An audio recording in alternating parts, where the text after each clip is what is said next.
The rise in the cost of food prices in the country has been a subject of debate for weeks now. Leaders from government and opposition pointing fingers at each other as Kenyans dig deeper in their already overwhelmed pockets to put food on the table. NASA presidential candidate Raila Odinga says the current state of affairs is to be blamed on the government, but the government, on the other hand, says the shortage of maize is as a result of drought. Uchumi imeoza, imeporomoka. Bei ya unga staple food imepanda kwa sababu ya usimamizi mbaya. Kwanza kwa upande ya production hawakufanya mpango sawa sawa. Yes, we have a shortage. Na ni kwa sababu tulikuwa na kiangazi, hamukuvuna miwa ya kutosha, tukawa na kiangazi, hatukuvuna mahindi ya kutosha, lakini importation tutafanya kiasi kidogo ya hii temporary shortage ya mahindi na miwa, lakini ndani ya miezi mitatu hii mambo yote ya shortage itakuwa imeisha. The Principal Secretary in the Ministry of Agriculture, Richard Lesiyampe, says all maize being imported into the country from Mexico, Ethiopia, Zambia and South Africa is by private millers and not the government.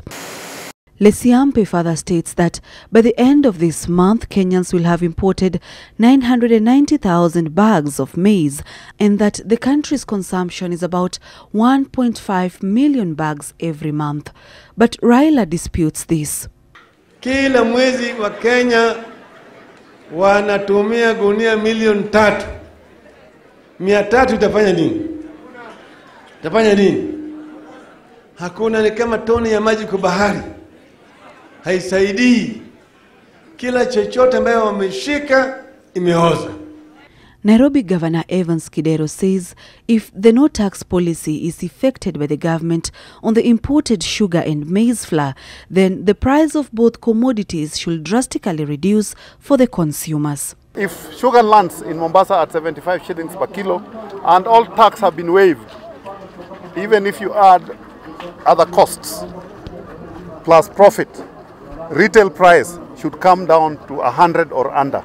We know right now that sugar is at 200 shillings, and to show that they mean business, I think the government needs to make sure that sugar drops to less than 100 shillings per kilo.